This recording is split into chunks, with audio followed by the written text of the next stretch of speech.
All right, ladies and gentlemen, welcome back to the world famous Tipatinas. I hope you are tuning into this on tipatinas.tv, our new media empire. Thank you so much to Tipatinas for allowing us to use the space, and thank you to Nugs.net for the usage of the cameras. We're going to jump right in because I'm very excited for my guest this evening. For those of you tuning in, this is someone who you already know. I'm sorry, I mispronounced that. Someone who you already know. Ladies and gentlemen, the Queen Diva, you best to believe, Big Freedia. What's up? How you doing, Zane? I'm doing well. Thanks for having me. I appreciate it. Did I pronounce that correctly? That's right. All right, good. You did a good job of Big Freedia. Thank you. Music icon, TV star, author, celebrity chef. What else do we got? You've already conquered the ice cream game and the sparkling rosé game. What else is left? I mean, there's tons of things I still want to do. For sure. Being that I've stepped into this whole rebranding myself with the cooking, now I want to do the pots and the cook line and my own season. And excellent. Yeah, so I'm working in so many areas trying to get so much stuff out there to market. Well, I'm sure you're aware of Mia X. She's in the rice game. For whatever season. Yeah. She got all kinds of stuff. And she is she's the godmother of Bounce. Is that right? She is. Is that her title? Yes. Oh, that's what I thought. And she also was on my show recently. We did a co-host thing with the cooking show. All right. And she came on and she did her rice, her fire jambalaya, and used her for whatever season. Excellent. And I'm excited about Mia's journey as well because we're doing the same thing, and it's just amazing to have another celebrity that's starting from the ground up and really grinding to make it become something bigger. Let's talk about your cookouts at City Park. What's the title of the event? Garden Cookout with Big Freedia. Garden Cookout with Big Freedia. That's every Friday. Friday. That's right. But that's not the only one you do, right? No, we do gospel brunch too. So how this all started was I started at home doing What You Cooking Wednesdays, where I would do something on a Wednesday and I would do gospel brunch on Sundays. All right. I was blessed enough to be able to, my team went out and found me a space to host this event, and City Park, the Botanical Garden, was the perfect spot. They got also the kitchen, like it's an outdoor, it's patio, it's bricked, it's awesome. It's a great space for what we were doing, and it's COVID safe. So with everybody being able to social distance and everything. So my team went out and found this space, and they said, "Oh my God, Freedia, we found you the perfect space to take this out of your kitchen and to bring it out to the audience, to your fans." And so they came, got me. We did a walkthrough, and I fell in love with the park immediately. It just was a beautiful setting, and the whole ensemble was awesome. And so we started bringing it there on Thursdays, and now we've moved to Fridays. And it's just been going great. Each week has been sold out with all of the guests. Each week I have a different host come in and a special guest, and we talk to them and see what they have going on. And Mia was able to come one week and co-host it with me, and we had a great time. That's awesome. Yeah, I don't think I saw the one with Mia, but I saw Julian from the Soul Rebels was on there last week. That was fun. Julian was on there. He's hilarious. I really like him a lot. Feeding people is not something new for you. No. I read a little bit of your book, and I heard about how through your church you started doing some not just fundraising, but more of like potluck. Feed the Hungry. Yeah, exactly. We did a feed the Hungry every weekend. Lots of people in the area just not being able to eat, and I would see this as a kid, and I just wanted to help out, different things that the church can do. We had a church home in this area, so we wanted to have outreach to people in our neighborhood. And, I started bugging some of the older ladies at the church and telling them what I wanted to do. And, they were down for the idea, and it expanded. It kept growing and growing. More people kept getting involved, and, and we still do it. Yeah. Well, I was going to say, you said you did this when you were a kid. Literally, you were a kid. You were 12, 13 years old. Yeah. And you started organizing this great neighborhood outreach. Yeah, and we're still doing it. That's wonderful. I still work with my godmother, who was the choir director at the church, and she has her nonprofit. I have mine, and we still go out we try to go out at least once a month and take care of a group of people that we can feed, or we can give them toiletries, or whatever we can give them around the time of a certain holiday or whatever. We do care bags and stuff around Christmas, and all kind of stuff. So whatever I can do to keep on helping my people, especially the people of New Orleans, I try to do it. Absolutely. Is it through the church? Is there a place where people that are watching might be able to help out a little bit if they want to donate food or money or anything like that? Sure. I mean, they can just reach out to my team. Go to bigfreedia.com and reach out to my team and shoot my manager an email, and he'll coordinate everything. That's awesome. Let's go back and talk about your early church experiences, because you grew up obviously going to church when you were a little kid. Yes. But I might be misremembering this story a little bit, but you went to a new church for the first time. Someone brought you to... Yes. Well, is it Pressing Onward? Yes, is that the church? That's it. That's it. So my friend, we were living on Josephine, and one of my friends who lived across the street from us, she invited me to come to church with her, and that's how I, discovered Pressing Onward, because we had different churches that we would go to on Sunday, and I would go with my mom to her church. But as a kid, getting invited to my friend's church, and they had a lot of youth there, and it was so welcoming, and they just, showed me a lot of love. And so when I went there, I just felt accepted, and I fell in love with it, and it became a place where I wanted to go every Sunday. And so that was the start of it, from her just inviting me. Was that any trouble at home? Was your mom jealous that you started going to this other church instead of going to her church? No, not at all. I mean, she, long as I went to church, it didn't matter, what church I went to, long as I was still going, because you were not going to stay home on a Sunday. No, absolutely not. You ended up being the choir director at that church also, is that right? Yes, I did. And you were also the choir director at your high school. Correct. Was that Walter Cohen? That's where you went to high school? Walter Cohen. That's a school that has some notable alumni, for sure, in the music industry specifically. Yeah. Is there something about that high school that you think helps breed musicians? I mean, I just think, I think all of the schools in New Orleans is something special about them, and we breed musicians. It's, music is a big part of our culture here and of our lives. And a lot of, musicians who came before us went to these schools, and, so it already had musical touches in it when we stepped into them. Well, absolutely. I think Mystical went there. Yeah. Soulja Slim, even Ivan Neville went to school there. And also, Yafat. Yeah? Yeah. Yes. And sure. also DJ Jubilee. That's right. He taught there also. Yeah, he is the king of bounce, if I'm not yes, mistaken. That's correct. Do you ever go back and forth, King versus Queen? Oh, ever? No. I mean, Jubilee is legendary. Jubilee is, he is one of the bounce instructors for all of us to follow his roadmap. And I was a kid going to middle school listening to Jubilee. Yeah. There could never be a versus, with King going against Queen. No, the Queen has to bow down to the King. Did you hear that, baby? Sorry, that's my wife in the corner. Remember that. What other jobs had you had before you became a performer? Because before you answer that, let me cut you off. For anyone who doesn't realize this, aside from food and drinks and everything else that you've already done, even the random merchandising and TV shows, you had a career as a designer. Yes. So I was I've been doing decorating as long as I've been rapping. Okay. And in the music game. So I started off just being, as a kid, very organized and wanting to have stuff organized. Every weekend, just about, I will rearrange my mom's house. And she would come home and say, boy, what have you done this time? I wanted to move the furniture. I wanted to just have different looks. I wanted to change the curtains. And, so everybody knew me for always being very neat and always wanting to organize stuff. So I started getting little jobs, going to organize people's houses and cleaning their houses and rearranging it. And so I started doing that for my godmother and a lot of ladies at the church. I was young, making money.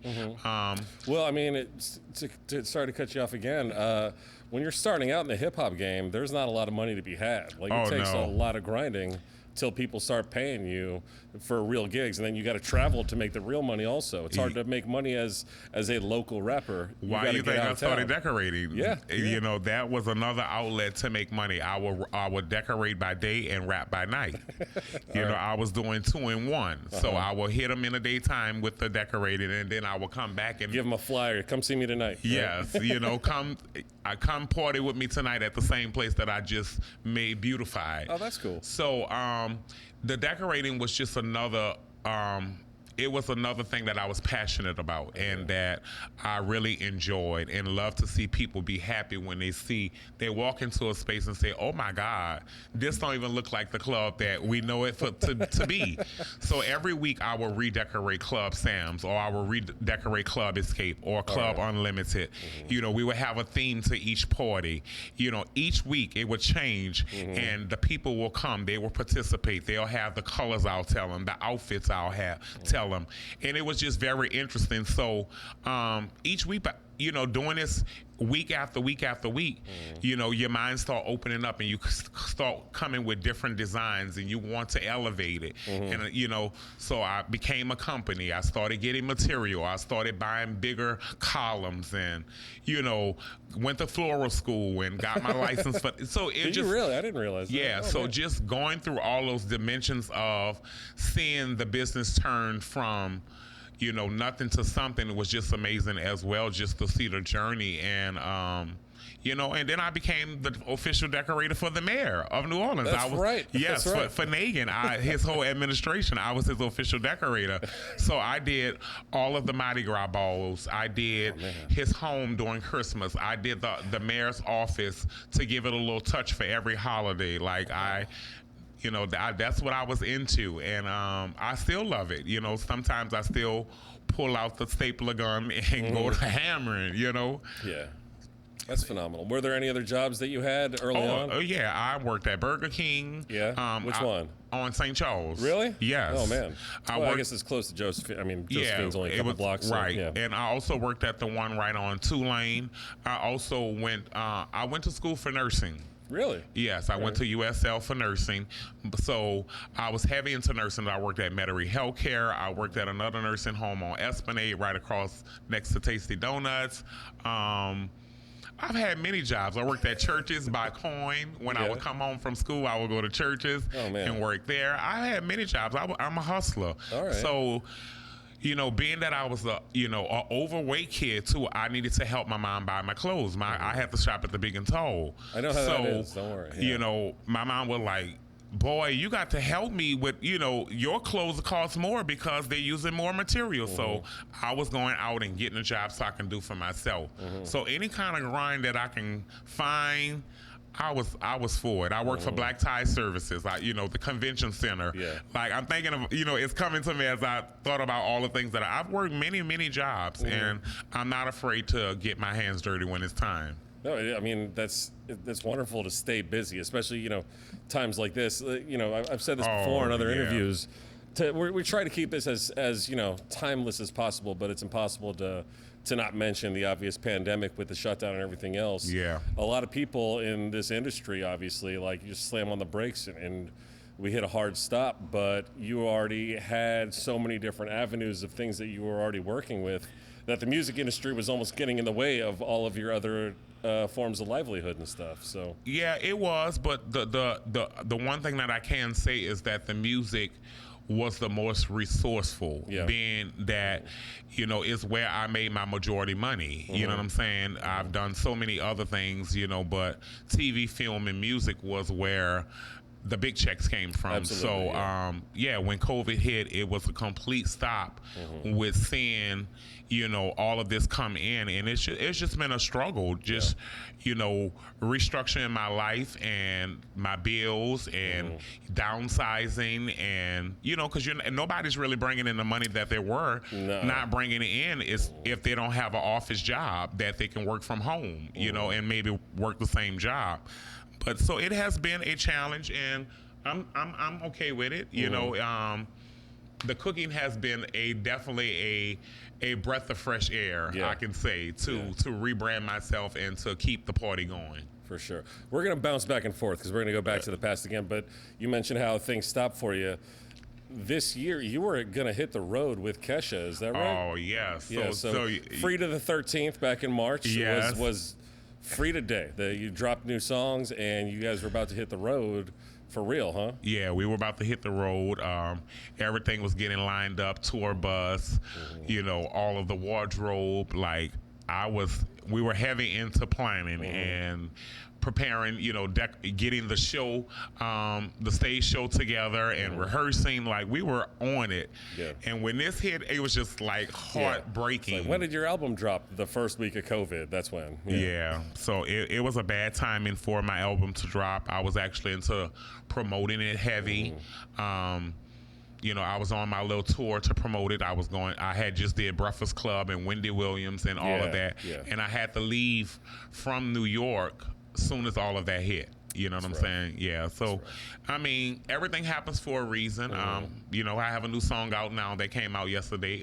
Good. Good. I listened to it yesterday. Yeah, on Amazon. The song is good. Yeah, on Amazon. So I'm grateful for the things as they come. And I think Amazon used it in their promo too, right? Yeah. Yeah, that's phenomenal. Yeah, that's phenomenal. Let's go back to the past. Early hip hop influences. Who were the first acts that really caught on for you? Oh my God! I mean, so many people. Well, you were listening to classic soul and R&B probably before hip hop. Yeah, most definitely. I mean, like cleaning up on the weekend, my mom played everything.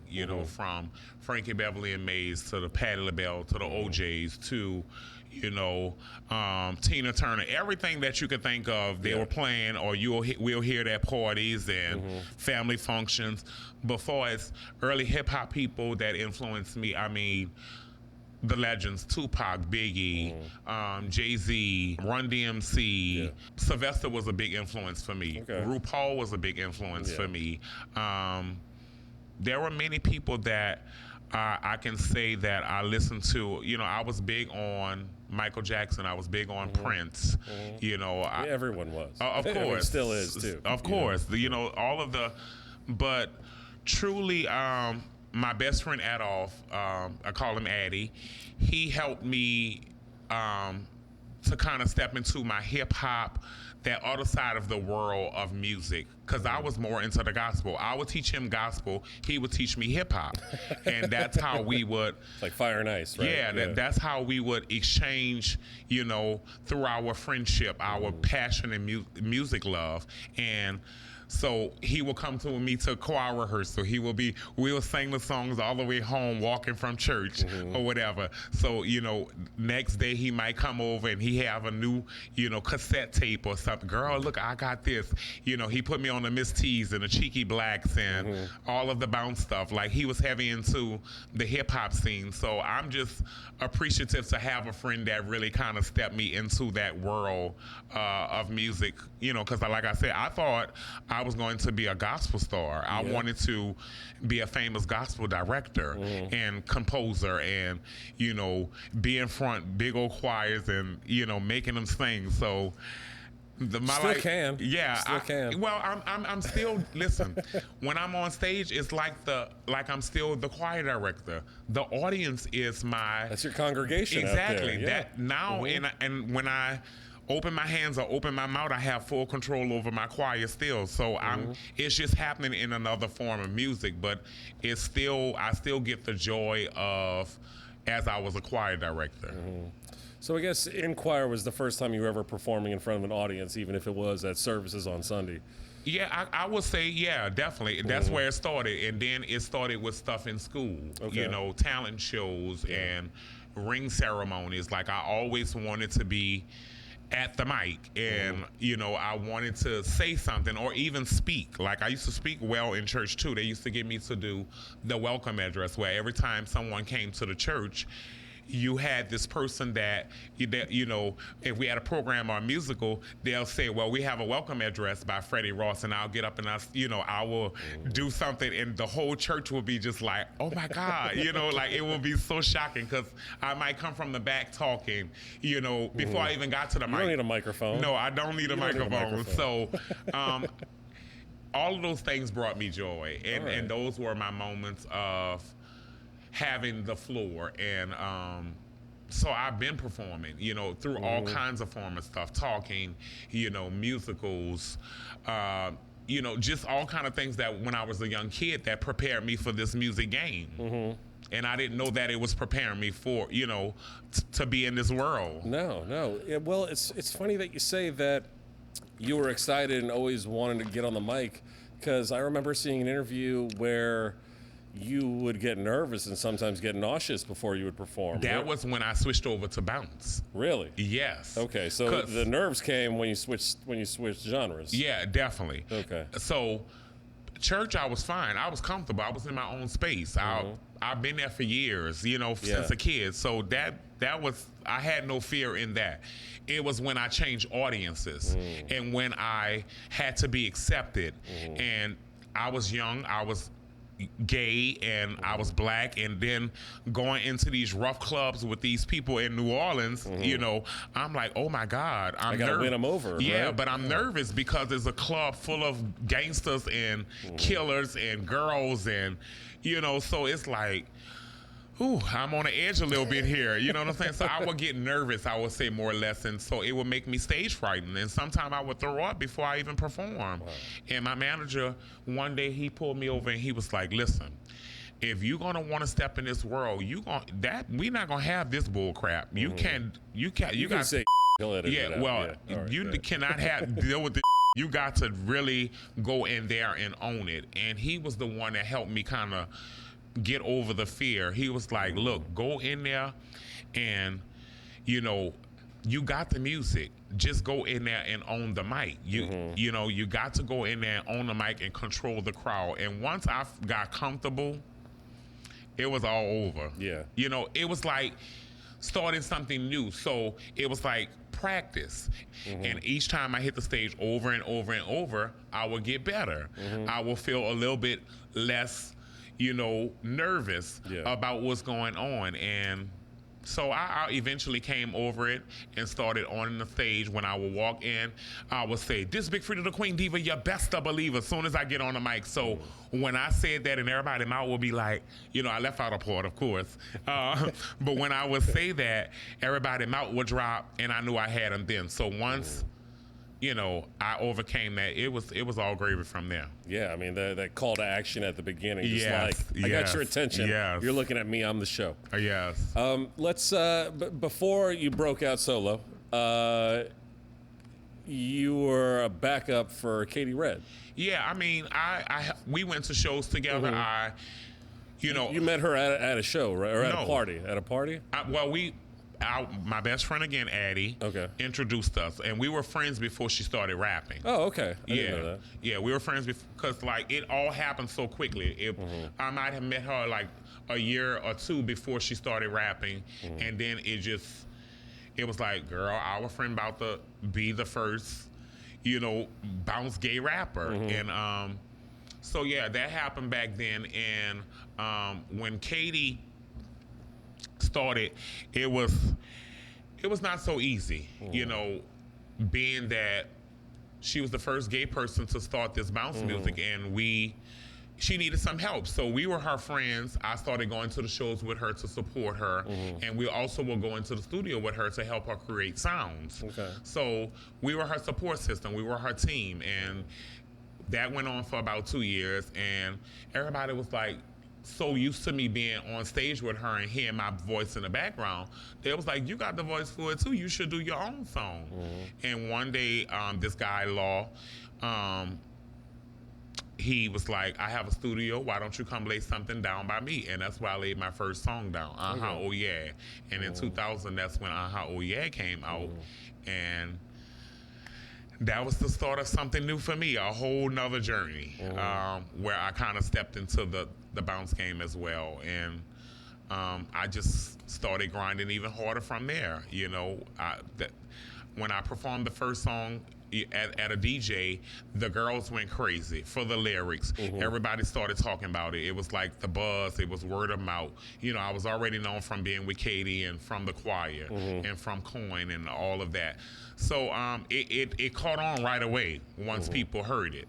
And I've been doing it ever since. Well, it took a little while for you to break out just beyond from New Orleans, right? Yeah, most definitely. Yeah. So I grinded in New Orleans for 10 years, from 2000 all the way to 2010. And in 2010, I stepped out on faith, and I started to perform a little further outside of the, surrounding areas of Louisiana. I went to New York, and I did a show with Spank Rock, who was one of my friends, and we did 5 shows in New York.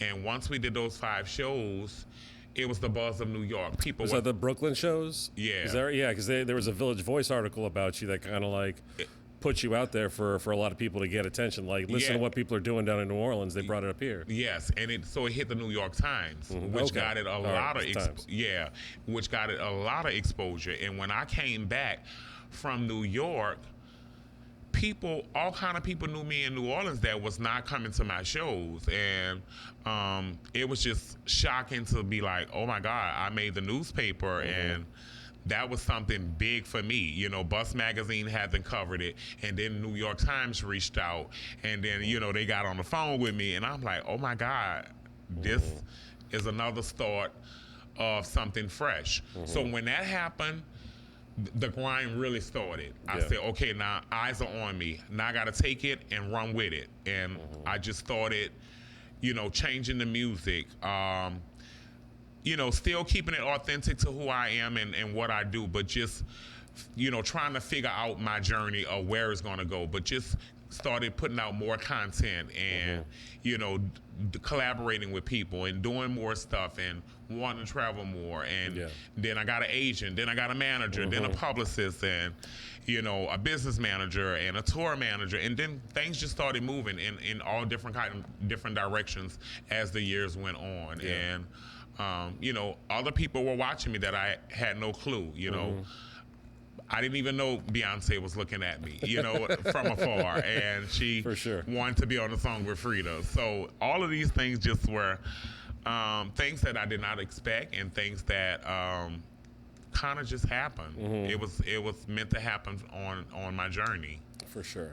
Let's jump back real quick. 2005, Hurricane Katrina. I've heard the story of what you had to go through, and I don't want to have to make you recount that, but you did go to Houston afterwards. So that was probably the first time outside of New Orleans you ever performed in front of an audience. Is that right?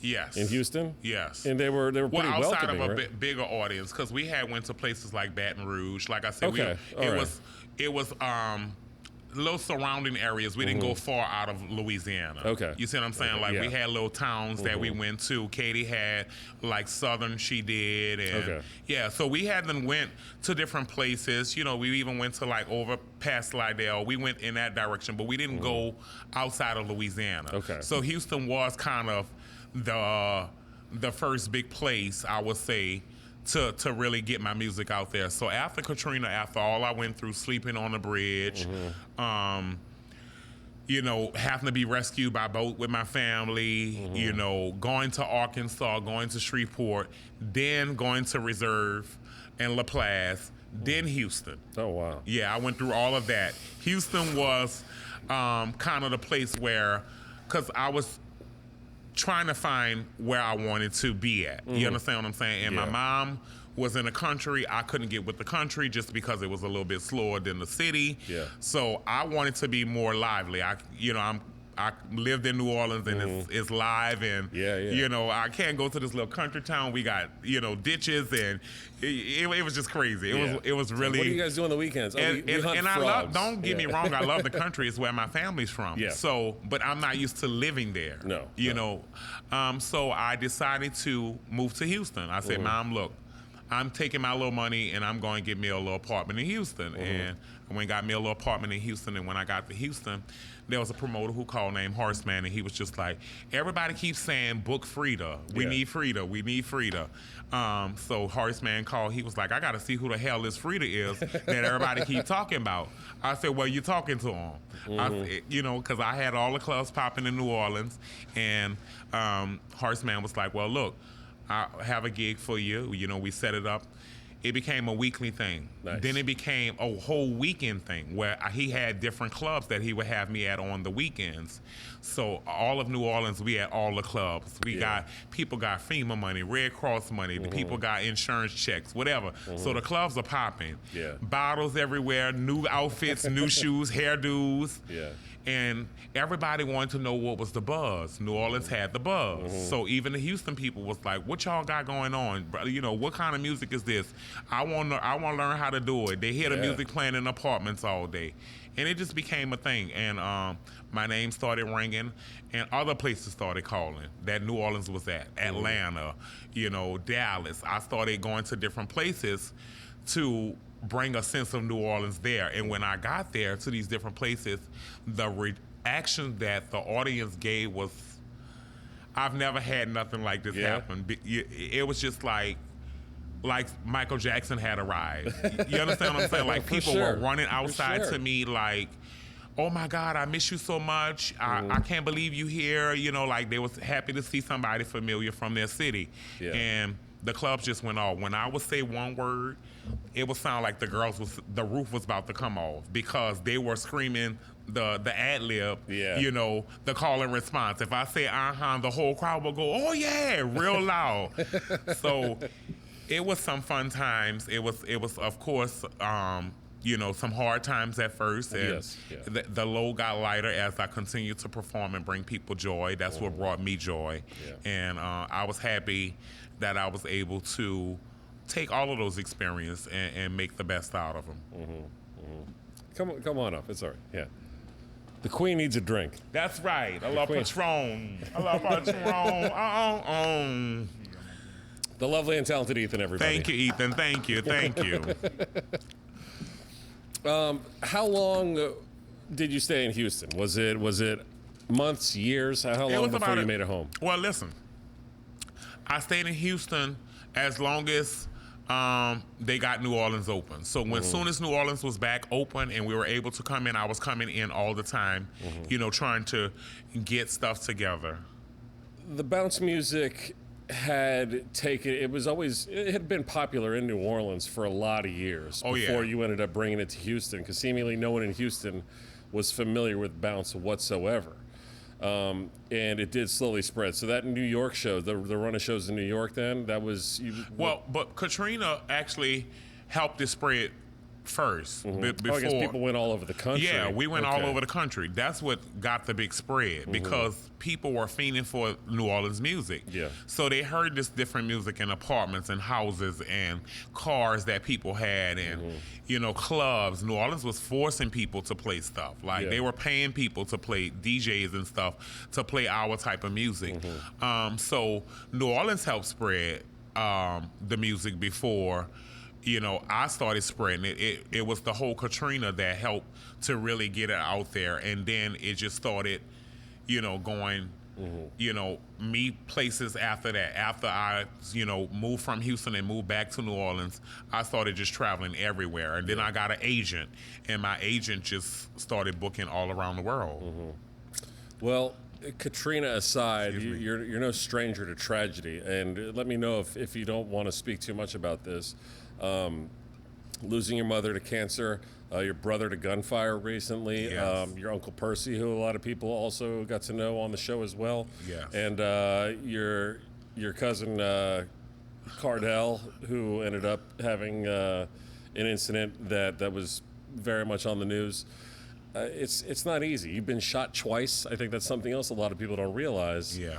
It's hard to stay positive a lot of times, and what is one of those things, because you're such a bright light in so many people's lives, even though you've already experienced so many hard things in your life. Yeah, and I think the reason that I can get through all of that is prayer, and the people that pray for me, all the praying warriors and the women of the church that I still am connected with, and all of the people that I keep around me. See, my support system is my family, and all of the people who know me from a child. Yeah. So my mama friends, and you know, I have a big support system that kind of helps to protect me, and through the grace of God, that's how I get through all of it.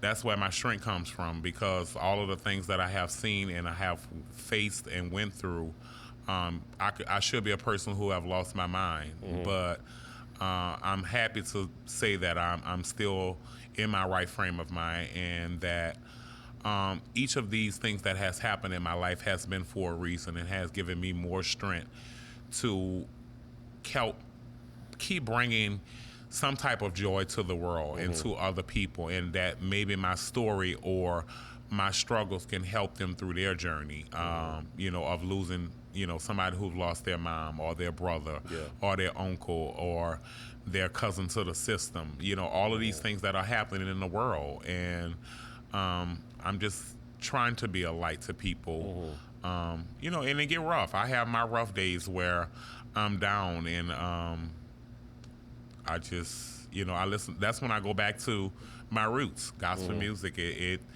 helps me through all of that, and I'll put on some gospel and I'll read my Bible, and so I'm grateful for my journey that He has put me on. Only the strong shall survive. Well, something else. Let's talk about the show. Obviously, not trying to make light, but. Big Freedia, Queen Diva, and Big Freedia bounces back. I guess that's kind of like the volume 2 to the same series on Fuse Network. Yes. How did they first approach you about giving you your own reality show?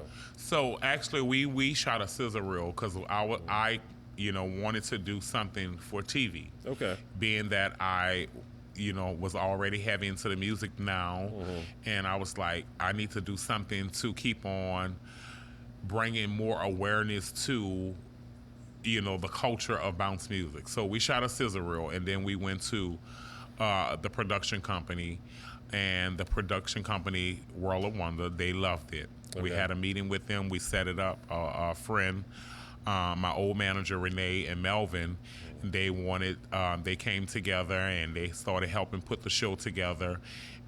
And once we did that, it was, they started to shop it around. They held me for like 2 years under contract where they can shop the show around. Okay. And Fuse picked up the show. And when they picked it up, I was blown away. I could not believe. You waited 2 years for it, huh? Yeah. Well, it wasn't. Oh, you didn't have to wait that 2 years. No. Okay. But I had 2 years for them to shop it. Okay. I think we got it in like a year and something. All right. So once we finally got the show, I was just like, oh my God. I got so nervous because, as you're talking about it, oh yeah, I'll do it and doing that. Well, that means you have to live your personal life in public. Yes, that's why I got nervous. Okay. Because I wanted to do it, but I was like, oh, it really did. They really said yes. So now I have to let people into my personal space. This is new for me, know. So it was some trying times. It was, immediately I was like, no, y'all can't see me undressed. You can't see, you can't come in the bathroom with me. I was like, I had a list of things that I wanted not to happen. And I'm like, look, it ain't even that serious. And once I started taping the show, season 1 was all the hiccups and the learning process.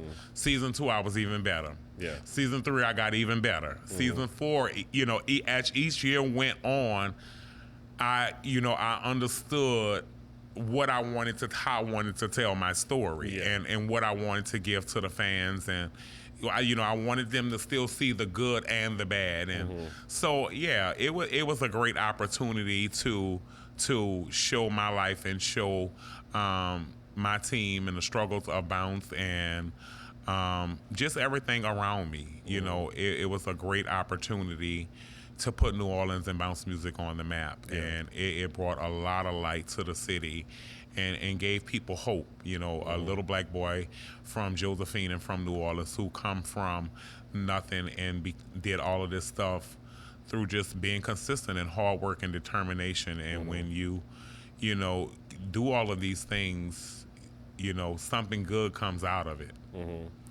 What are the things that you like and don't like about having to live your private life in public? I mean, there's some obvious things, bickering with your man or this or that. Sometimes that's definitely.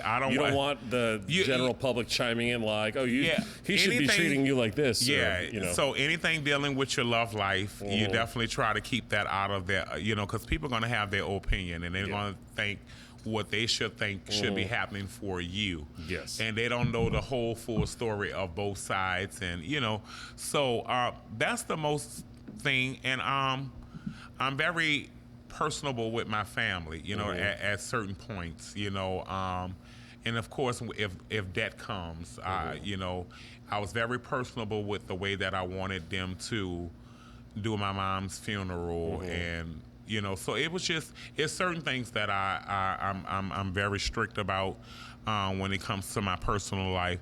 But some things are uncontrollable. Yeah. Like every day walking out the door. Yeah. You are a celebrity even in your hometown. Yeah. So you don't have get to blend in. No, you have to. You are extremely recognizable. Yeah, you have to put the smiles on a lot, and people don't know some days that I go through stuff too, because I'm a regular person and I'm a regular human being, and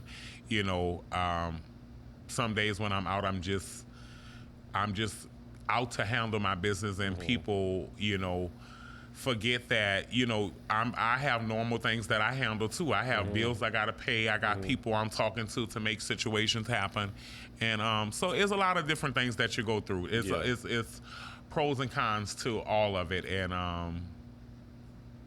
I just roll with the punches. Yeah, for sure. I mean, you are amongst the best at rolling with the punches, because again, like we said, you've faced no shortage of hardships in your life. And something else that I think a lot of us came to know, you are not always treated fairly, and not even as a gay man in today's world, but I mean treated fairly even just as a citizen sometimes. The one instance I would say is the legal battle you have to fight in public, being guilty of a felony for a victimless crime, and then being unfairly punished for that sort of thing. Yeah. Like, I don't even, are we allowed to even talk about this sort of thing? Oh, yeah, it's over. Okay, well, even still, you pay a fine, and then they come back and be like, pay it again, essentially. Yeah. How is that allowed? Well, listen, I mean, the judge can do what they want. Yeah. They can do what they want, and it was some bogus, thing that happened, and it was unfortunate because it fell all on me, and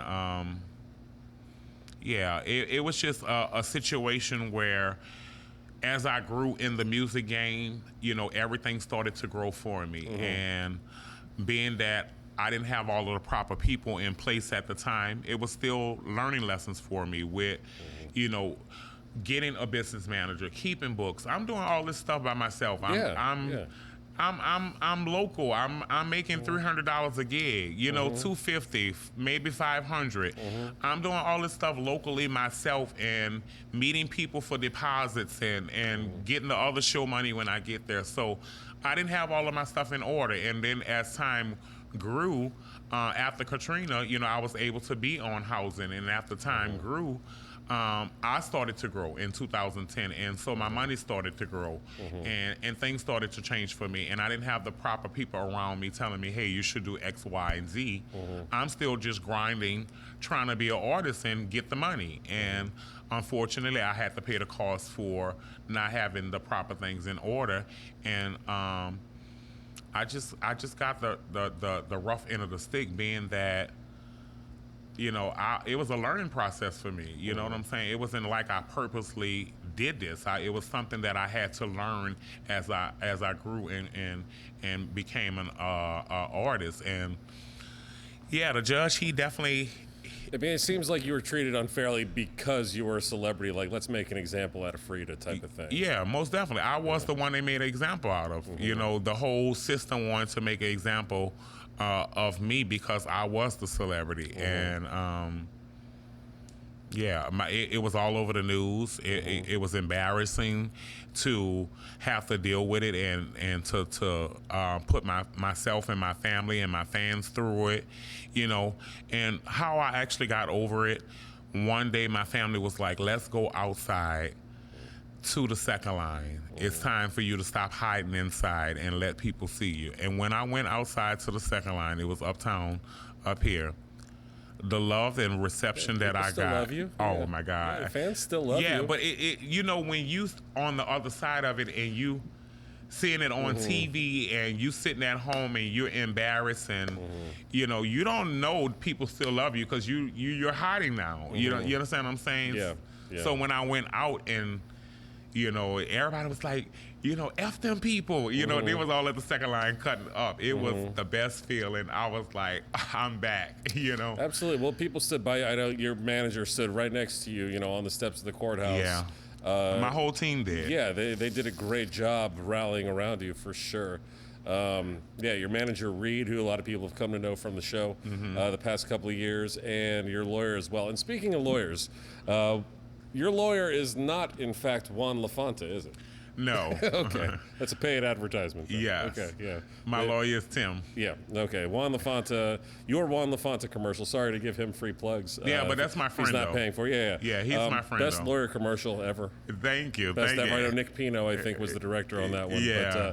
But best lawyer ad forever. There's 100 lawyers I see on TV every day. That was the best one. Yeah, it was catchy. Yeah. He has a catchy name. Yeah. And I just went in and I just felt what came in my spirit, and that's what came out of it. And everybody loved the commercial. I go everywhere, all out of it made billboards. It's all over. Not just that, it made national attention through everything. It like Ellen had it on her show. I mean, like, it got national attention, like this best lawyer commercial. So it was a great commercial. It is phenomenal. You are absolutely marketable 100% for anything. Oh, you think so? For everything. You think so? Yes. Well, that's not what Universal told me when we went to them to try to get a deal when I first started. Oh, hey, how Universal. are we going to market you? How are we going to market you? That's what they said. It writes itself. Well, they didn't want to sign a bounce gay artist, and we went to them and we tried to get a deal, a record deal at first, and me and Sissy Nobi, and they turned us down. Their excuse was, how are we going to market this? Well, I hope you guys are eating your own words now, Universal. Sorry. But if you have money to give out, please try and find a way to market me if possible. I'm extremely unmarketable. I don't stand a chance if you don't stand a chance, for sure. But yeah, like I said, extremely marketable. Aside from just music and TV, we mentioned Ben and Jerry's jumps on and they make bouncing beignet ice cream. Yes.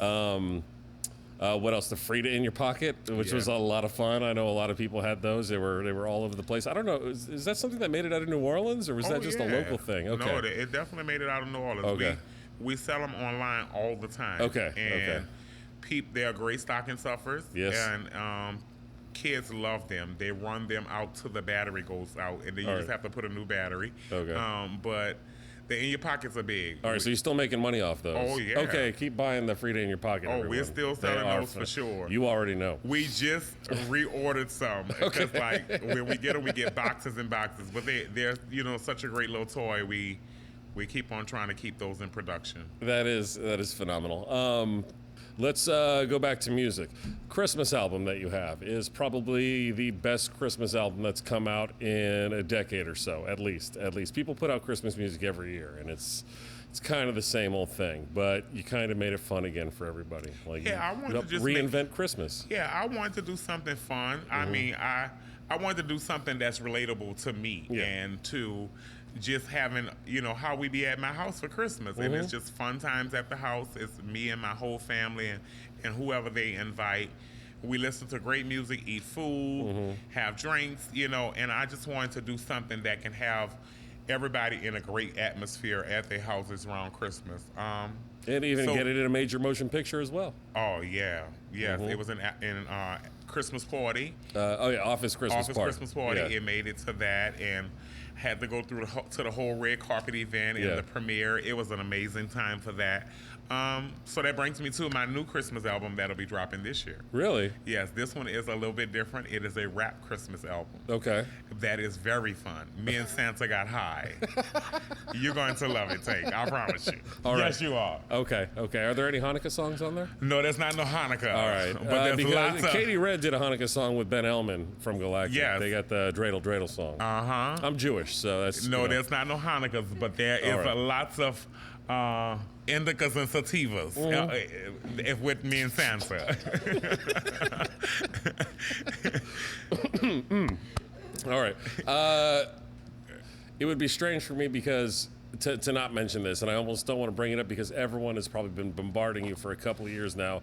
Beyonce and Drake, like just getting tapped to work with them, and they've been listening to your music. Like you said, you didn't know Beyonce had been paying attention to Big Frida, but sure enough, reaches out, wants you to be on her album. Yeah, I was excited. You know, her publicist had called mine and said that Beyonce wanted to talk to me, and I told my publicist, I said, well, why are you on the phone? Yeah, get off the phone. Yes, and so she called me and said that she wanted me to be on a project of hers, and I was just at home. I had died and came back to life, just to let you know. Yeah. And so they sent the clipping of the song. It probably was less than 5 seconds. Okay. And they wanted us to recreate something with the 5 seconds, but it was only talking. So they wanted to give me an idea of the way the beat was gonna go. So my DJ, Juan, he took the beat, the little piece of snippet, and he looped it over and over and over for me to go in the studio and talk some stuff. Now, keep in mind, I was at home. I stopped my whole day and went straight to the studio. Yeah. And like you would when Beyonce calls. Of course. You come running, yeah. So I went to the studio, and I, before she hung up, she said she wanted me to talk some New Orleans. And I was like, okay, that's easy. I can talk some New Orleans. I'm from New Orleans. Yeah. And when I went by Juan, we laid it. We played the song. He played the song. I laid down the vocals and talked some New Orleans. That's where I came. I did not come to play with you hoes. Yeah. All that came from. And next thing I know, we sent it back. She said she loved it. She called me back and said that she loved it. And the next thing I know, I was walking at Endymion and to a parade, and people was like, I just heard you on Beyonce. And I'm like, I didn't hear me on Beyonce.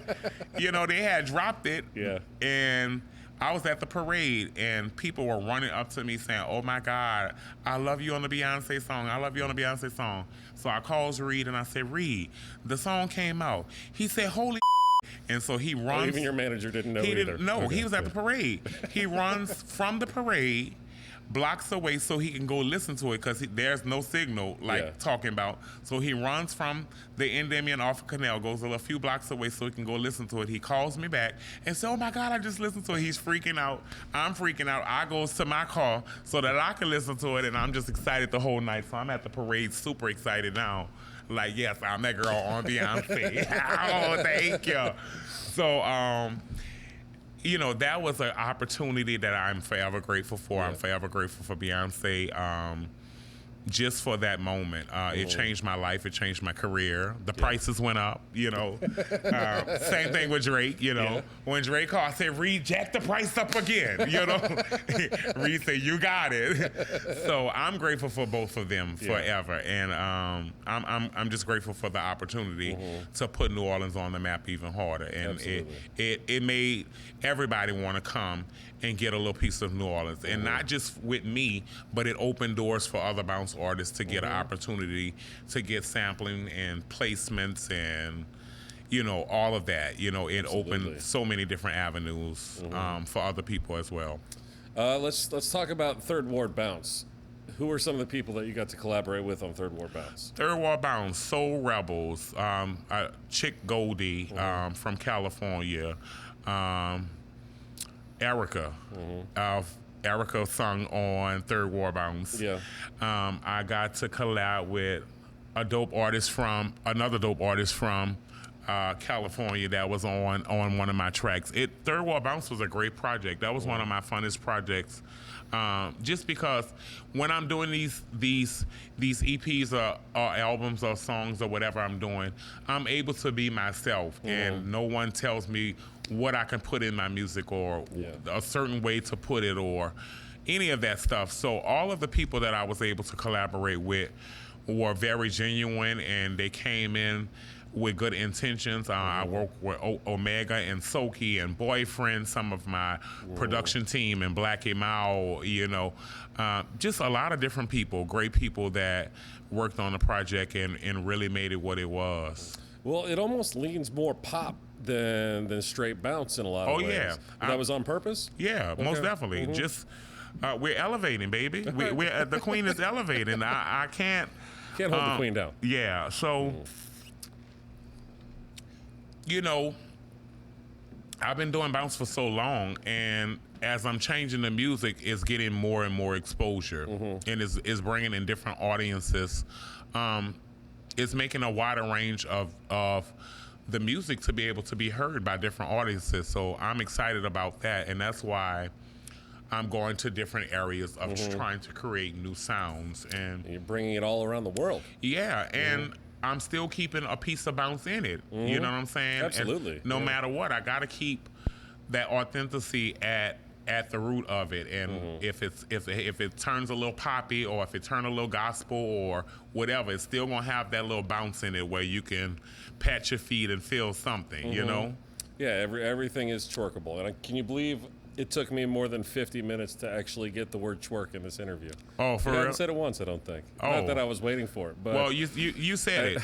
It's just, you said, see, the world used twerk. New Orleans, we use bounce. Exactly. So we've been talking bounce all night. We have. You know? I only bring it up specifically because I made a mention of it, because preparing for this, I don't know how many different interviews I watched with you, at least 30 or so, because I am the interview queen. Absolutely. You are amongst many other things, you are definitely the interview queen. And I wanted to know if you are tired of teaching stuffy white people how to twerk. Because I've seen you had to just grin and bear it a lot of times, and we're not doing it here, so don't worry. Well, listen.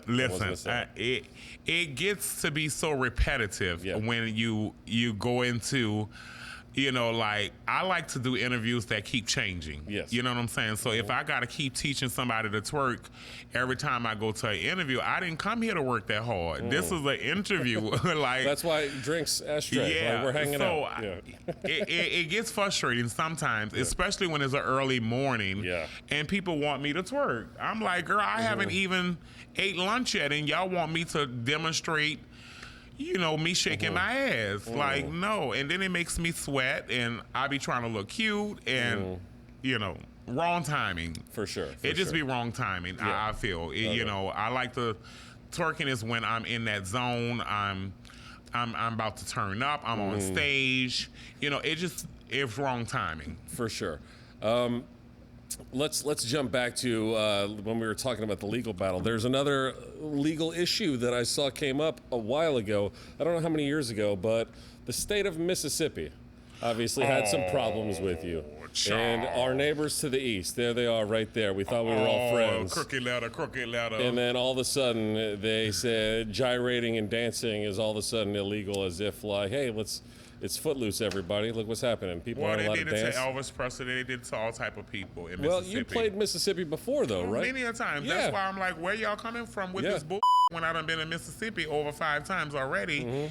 People love me here. People been twerking here. Where is this coming from? So when they came with that, immediately I was pissed. I was like, y'all trying to stop my money. Like, what did I do, y'all? And so my attorney got on it. We won it.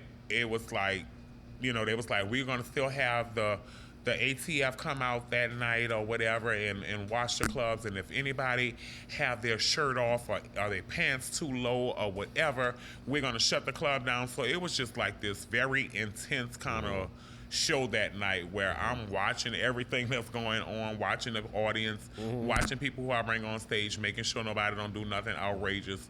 Because they was like, they were going to find me and all kind of stuff. And I'm like, man, this is some bogus stuff.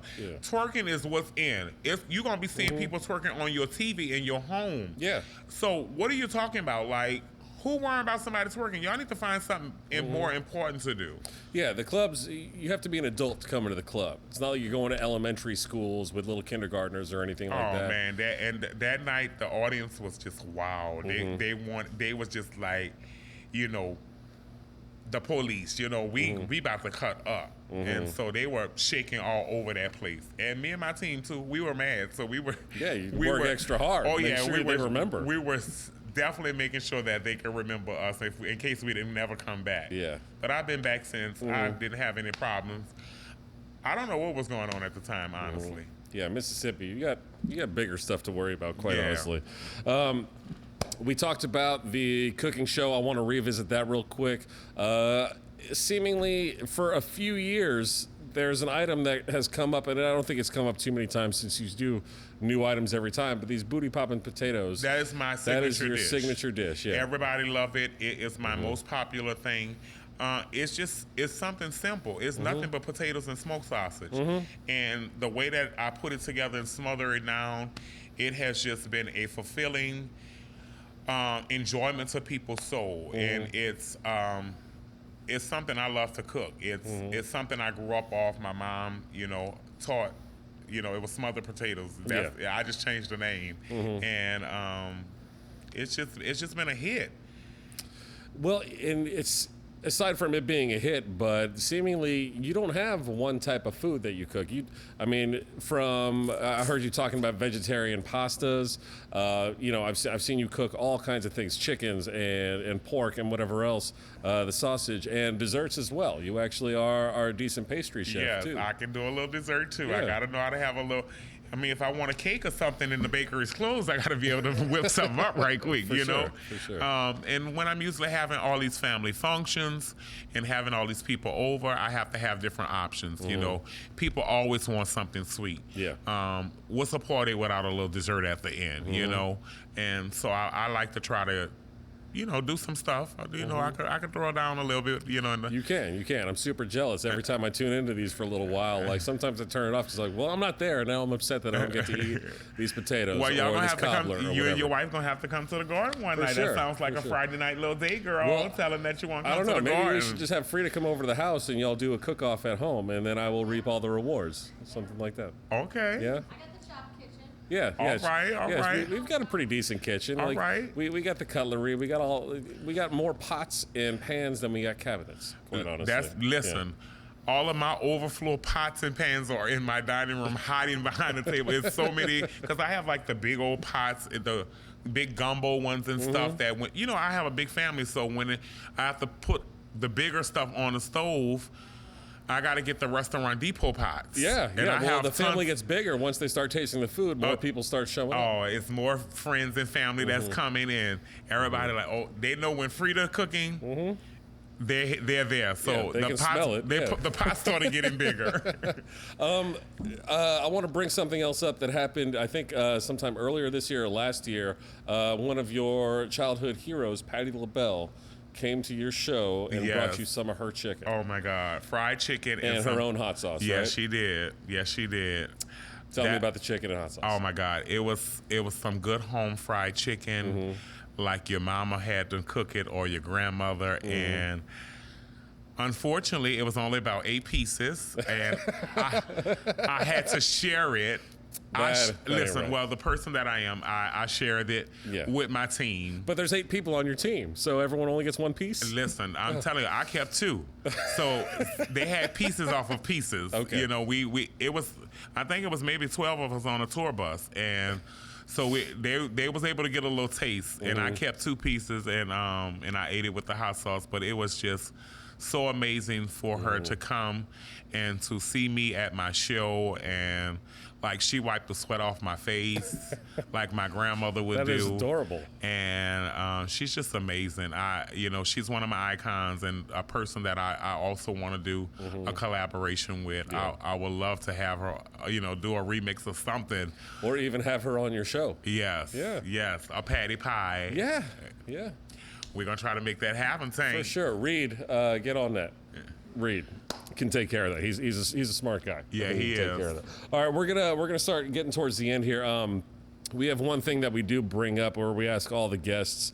I'm wondering do you have a favorite spot that you go to for po' boys? If you can give them a free plug. And also, what is the Big Frida signature po' boy? What is the Frida? So, a favorite spot for a po' boy. I honestly love Cajun's po' boys. Okay. Cajuns have some great po' boys. The one I go to on either Claiborne or Reed, and they have some great po' boys. I also love Parkway. They have some great po' boys. I love different restaurants have different great po' boys, different spots that I go to. But if I had to do a Frida signature po' boy, like this is a permanent fixture on a menu at any one of these places. Oh my God, this better be good. There's a lot of pressure on this too. It is. Yeah.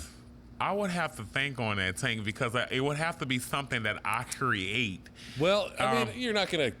I'm not that I'm expecting you to create a new type of food, but no. But it will be fried seafood, or would it be grilled meat, or what? It probably will be a combination of fried. It might be like fried shrimp, fried crawfish tails, fried fish, all together with a special sauce. Like a remoulade or something? No, not a remoulade, like a Frida sauce. Like something that I will create from scratch. Okay. I will put some stuff together. Okay. It might be a sweet chili heat sauce or something. All right. With a little splash of mayonnaise. That'd be good with fried seafood. Yeah. So it will definitely be something fried where it can have, and then it may have some cheese in there too, or... it may have a gravy. I don't know. I would like to think on that, po' boy, for you, because I want it to be something that people will remember, and it will be stacked high. Are there any foods that you don't like? Like, is there any type of food that you're not into at all? Sushi. Sushi? Yeah, okay. I'm not into like raw food, raw fish, and that will make me gag. I can't do anything. Cooked seafood, no problem. Yeah. But raw, okay. Anything kind of raw, no. I'm not. I love oysters, but I can't eat them raw. All right. I can do char grill or fried. I will die if I have to eat it raw. All right. Well, for the next garden cookout, maybe consider making that an item. What? Well, not sushi. No, your signature po' boy. Oh yeah. The Frida, the Big Frida. Yeah. The Big Frida po' boy. For sure. Okay. There, I'm helping you out. You don't have to call me a producer on your show or anything like that. Thank you so much for your time. Seriously. No problem. Thanks for having me. No one leaves the program empty-handed. We do have a certificate suitable for framing for being on the All Right broadcast. All right. All right. Yeah, I got a certificate. Yeah, for sure. There's a little message on there if you wouldn't mind reading it out loud at the bottom. Okay.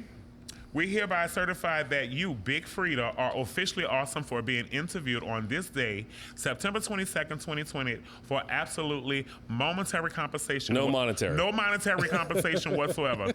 Congratulations. You're welcome. You are welcome. You're welcome. Girl down. They said no compensation. None. Here's just so you don't lose it, there's a little folder. I will so you can put that up next to all your awards. I will definitely frame this next to all of my awards. Absolutely. Well, it is a certificate that is suitable for framing. Ladies and gentlemen, let's go ahead and give it up for Big Frida. Check her out, bigfrida.com. There's books, there's foods, there's a cooking show. Frida in Your Pocket is still available for stocking stuffers, which is phenomenal. That's right. Thank you so much, Frida, and thank you so much to Peter doing lights and sound back there. Thank you so much to Tanner upstairs running the cameras, Nick, our editor and executive producer, my wife, Cara Mia, and Ethan, the bartender. Thank you so much, everybody. Thank you to Tipatinas for allowing us to use the space. I hope you've been watching this via tipatinas.tv, and thank you to nugs.net for using the equipment. Ladies and gentlemen, the Queen Diva, you best to believe a Big Frida. You already know. Girl down. Girl down. Lights down. Okay. Are the lights coming down? Here we go. Going down, going down, going down. There it is. I'm going down. Frida, thank you so much. Thank you. Appreciate it. That was wonderful. That was fun. And yeah, I don't know.